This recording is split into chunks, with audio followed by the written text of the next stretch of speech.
Mas a segunda ordem de Paulo nesse texto, que é a mais difícil para nós, é perdoem-se mutuamente. Paulo diz assim: pelo contrário, sejam bondosos e compassivos uns para com os outros, perdoando uns aos outros, como também Deus em Cristo perdoou vocês. Certamente nós estamos diante de uma das ordens mais difíceis de se cumprir no cristianismo. Por que é difícil para nós perdoar? Porque somos pecadores. Porque somos falhos. Somos orgulhosos. Porque queremos estar com a razão o tempo todo. Sempre o outro tem que estar errado, eu tenho que estar certo o tempo todo. O orgulho me faz ser alguém que não perdoa. Perdoar as ofensas exige fé. Sabia? Perdoar o próximo exige fé. E o não perdão é falta de fé. Se você correr os teus olhos, lá para Lucas capítulo 17, versículo 2 e 5. Veja como os discípulos responderam a Jesus quando ele disse que precisamos perdoar os nossos irmãos, mesmo que eles pequem 7 vezes contra nós. Se o seu irmão pecar, repreenda-o. E se ele se arrepender, perdoe-lhe. Se pecar contra você 7 vezes no dia, 7 vezes voltar a você e disser, estou arrependido, perdoe-lhe. Olha a ordem de Jesus. Seu irmão pecou contra você? E se arrependeu? Perdoe. Se ele voltar, perdoe. Se ele voltar mais uma vez, perdoe. Os discípulos, ao ouvir isso, sabe o que eles responderam? Os apóstolos disseram ao Senhor, aumenta a nossa fé. Percebe como perdoar exige de nós fé? Porque nós estamos diante de algo difícil para nós. O pecado nos atrapalha. Temos tanto dificuldade de pedir perdão como de perdoar. E aí, quando nós ofendemos as pessoas, nós queremos que as pessoas nos perdoem com toda a facilidade do mundo. Nós agimos com 2 pesos e 2 medidas. Eu não perdoo, mas eu quero que todo mundo me perdoe, porque eu sou falho. Talvez não tão falho quanto aquele que me magoou. Talvez esse seja o entendimento. Eu posso concluir com base nisso que aqueles que não perdoam estão demonstrando que a sua fé é fraca. Estão demonstrando a sua falta de fé. Porque não faz sentido o cristão não conseguir perdoar. Isso não faz sentido. O Senhor Jesus ele vai combater isso mais à frente. Obedecer essa ordem aqui é de extrema importância para que a unidade da igreja seja mantida. Nós vivemos em comunidade, a comunidade está crescendo, ou seja, está sendo adicionado mais pecadores nessa comunidade. Mais pessoas falhas. Isso significa que haverá atritos, desentendimentos. Porque cada um aqui tem uma visão, uma cosmovisão, cada um chegou aqui com um entendimento. Isso é natural em todos os ambientes onde há pecadores. Você deve ver isso na sua casa, só com você e a sua esposa. 2 pecadores no mesmo lar, brigam. É a esposa que você ama, é o seu marido, vocês brigam. Imagine numa comunidade assim, grande. Paulo entende que a falta de perdão atrapalha a unidade relacional da igreja. Nós precisamos assumir que é fácil receber o perdão dos outros. E é o que nós mais queremos. Mas perdoar é algo que é difícil. E mais difícil para alguns. Mas eu tenho que dizer a vocês que nós não temos outra opção. Não temos outra opção a não ser perdoar. É difícil, mas é assim mesmo, meu filho. Vai ter que perdoar. Você acha que é fácil para Deus perdoar você? Você acha que foi fácil para Ele te perdoar? Não foi, custou a morte do seu filho. O que custa para você engolir o seu orgulho, seu ego e perdoar? Você não é melhor do que Deus e não é melhor do que ninguém. Então, sendo assim, a frase, eu não consigo perdoar, não serve em hipótese alguma para um verdadeiro cristão. É uma daquelas palavras imundas que nós aprendemos no versículo 29. Se um cristão pronuncia isso, ele está entristecendo o Espírito Santo com a sua língua. Eu não consigo perdoar. Você já deve ter ouvido isso, ou até falado isso. O cristão que diz isso é um verdadeiro hipócrita. E pior, ele está estabelecendo um padrão de justiça mais elevado do que o de Deus. Sabe por quê? Se eu ofendi você, Deus me perdoou. O sangue de Cristo cobriu o meu pecado. E quando eu me arrependi, Ele concedeu a mim o perdão. Agora, quem é você para não me perdoar? Você é melhor do que Deus? Será que o seu padrão de santidade é mais elevado do que o dele? A Deus Ele perdoa, mas se fosse eu, porque eu não consigo perdoar. Sendo assim, é inadmissível alguém que foi perdoado que não perdoa. Não há explicação plausível para isso, a não ser hipocrisia. Pessoas que não perdoam, ou não conhecem o Evangelho, não conhecem a mensagem da cruz, ou permitiu que o diabo obscurecesse o seu entendimento. Ou uma ou outra. Ou não conhece o Evangelho de fato, não conhece a mensagem da cruz, ou permitiu que o diabo obscurecesse o seu entendimento. Não tem outra razão para isso. Nós precisamos entender, irmãos, que todos nós aqui quebramos toda a lei de Deus. Toda a lei de Deus. Talvez você está torcendo o seu nariz aí. Peraí, pastor, está exagerando. Toda mesmo? Eu quebrei toda a lei? Não, não é possível, eu não fiz isso. Bom, isso é o que você acha.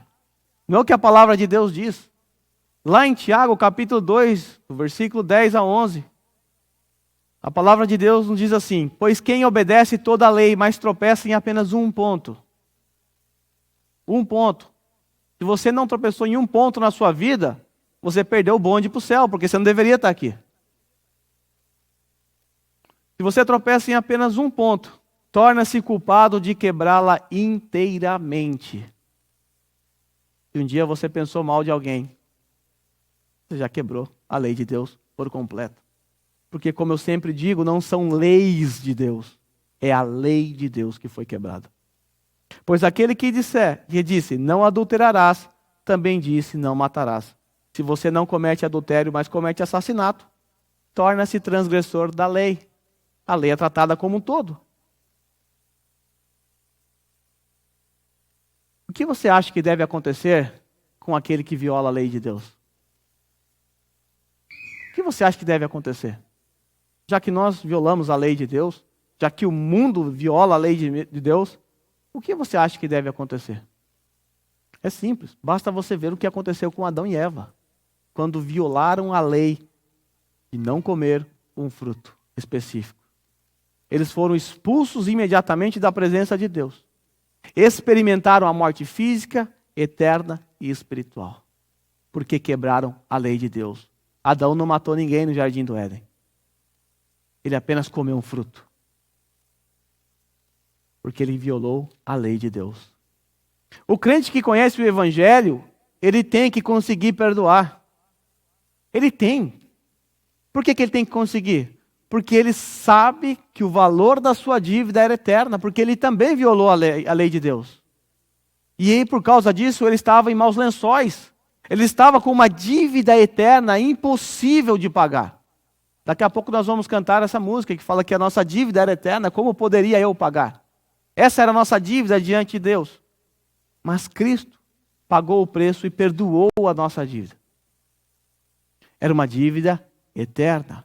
Nós pecamos contra um Deus santo, perfeito, justo e eterno. Nós pecamos contra esse Deus. E sabe o que Ele fez? Nos perdoou em Cristo Jesus. Em Cristo Jesus. Diante dessa verdade, como posso eu, que não sou perfeito, como posso eu, alguém que quebrou a lei de Deus e ainda quebra, negar o perdão a outrem, sendo que Deus ainda hoje me perdoa? Isso não faz sentido. Veja como a palavra de Deus trata a negação do perdão com severidade. Veja como isso é sério. Mateus 18, versículo 21 a 35. Nós temos ali a parábola do servo impiedoso. Então Pedro aproximou-se de Jesus e perguntou: Senhor, quantas vezes deverei perdoar o meu irmão quando ele pecar contra mim? Até 7 vezes? Por conta do versículo que a gente já leu, né? Agora Jesus vai responder, vai explicar isso para ele. Será que é só 7? Vou começar a contar no dedo aqui, né? Chegar na 8ª, já não preciso perdoar mais ninguém, né? Jesus respondeu, eu lhe digo, não até 7, mas até 70 vezes 7. Por isso, o reino dos céus é como um rei. Agora entra uma parábola.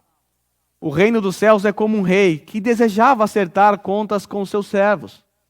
Quando começou o acerto, foi trazido à sua presença um que lhe devia uma enorme quantidade de prata. Enorme quantidade de prata. Essa é a palavra que você deve grifar. Como não tinha condições de pagar, o Senhor ordenou que ele, sua mulher, seus filhos e tudo o que ele possuía fossem vendidos para pagar a dívida. O servo prostrou-se diante dele e implorou, tem paciência comigo, eu te pagarei tudo.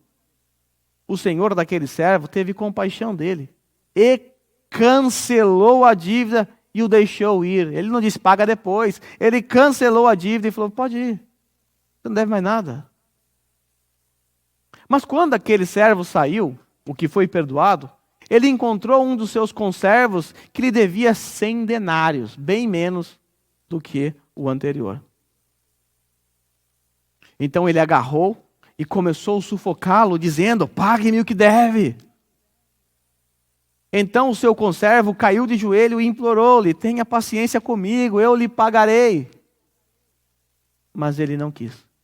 Antes, saiu e mandou lançá-lo na prisão até que pagasse a dívida. Quando os outros servos, companheiros dele, viram o que havia acontecido, ficaram muito tristes e foram contar ao seu senhor tudo o que havia acontecido. Aquele homem foi perdoado, estava devendo muito, mas ele não conseguiu perdoar outro que devia bem menos. E agora, o senhor, que perdoou o primeiro, ficou sabendo do que havia acontecido.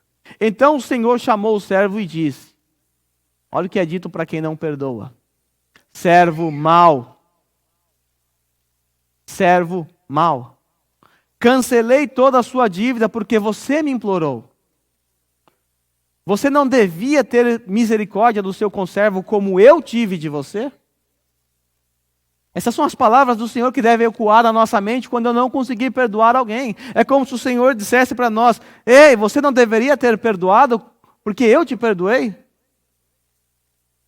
A sua dívida era eterna, eu te perdoei. Agora só porque esse irmão falou mal de você, só porque esse irmão te olhou com um olhar meio torto, você não consegue perdoá-lo?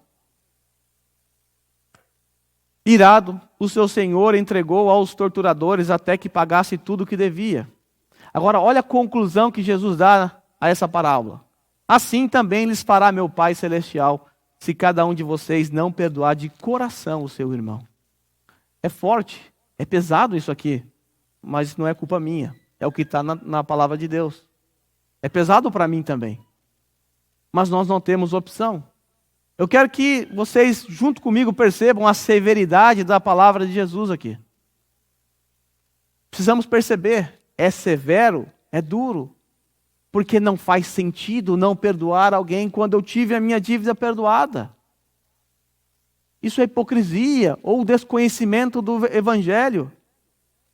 Spurgeon, comentando a parte do Pai Nosso que diz, perdoa as nossas dívidas assim como perdoamos os nossos devedores, ele disse o seguinte, a menos que você perdoe seu próximo, estará lendo sua sentença de morte ao orar o Pai Nosso. Por quê? O que você diz aqui no Pai Nosso? Perdoe as nossas dívidas, assim como eu perdoo aqueles que me têm ofendido. Agora, já pensou se o Senhor resolvesse nos perdoar dessa forma? Da forma como perdoamos as pessoas? Já pensou? Não sobraria ninguém aqui, estariam todos condenados. E quando você atenta para a explicação que Jesus deu após ensinar a oração do Pai Nosso, você vai ver, irmãos, que o perdão faz parte do escopo da oração de Jesus. Você vai perceber isso pela conclusão.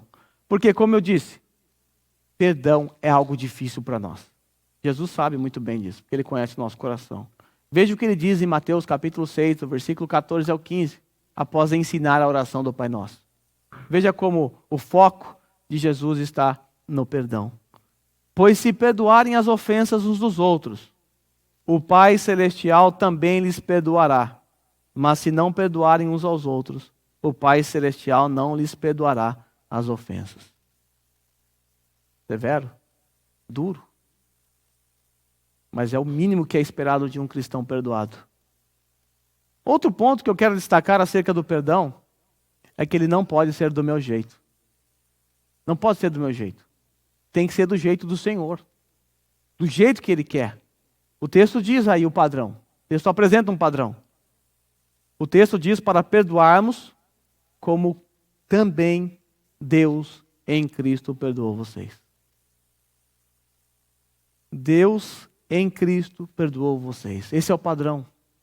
O padrão de perdão é o padrão de Deus. Eu não consigo entender aquelas pessoas que dizem assim, tá, me ofendeu, eu perdoo, mas quando começa com esse mas, fugiu do padrão de Deus. Ou eu perdoo, mas vivo o tempo inteiro lançando em rosto. Isso não é perdão. Imagina se Deus agisse assim, jogando os nossos pecados no nosso rosto o tempo inteiro. Outro fato que eu quero que você atente para esse texto é que ele diz que Deus nos perdoou em Cristo. Não existe perdão à parte de Cristo. Porque Cristo, naquela maldita cruz, pagou o preço do nosso pecado. Deus não nos perdoou por conta das nossas boas obras, mas por causa da boa obra de Cristo Jesus. Se nós não tivéssemos esse trecho, essa parte aqui, que Deus nos perdoou em Cristo Jesus, depois dessas ordens, nós facilmente cairíamos no moralismo ou no legalismo. Mas as ordens estão calcadas no Evangelho, no glorioso Evangelho de Jesus Cristo. Então aqueles que dizem eu perdoo, mas coloca alguma coisa depois desse mas, já jogou todo o seu conhecimento do Evangelho para o vinagre. Eu fico imaginando como seria se Cristo adotasse o mesmo padrão de perdão que nós adotamos. Aliás, eu tenho até medo de imaginar isso. O verdadeiro perdão é aquele que não lança em rosto. O verdadeiro perdão é aquele que lança no mar do esquecimento. Aquele que enterra. Spurgeon, certa feita, disse, perdoe e esqueça. Quando você enterrar um cão raivoso, nunca deixe a cauda dele de fora. O que Spurgeon quis dizer com isso? Que nós devemos enterrar por completo as ofensas que foram lançadas sobre nós.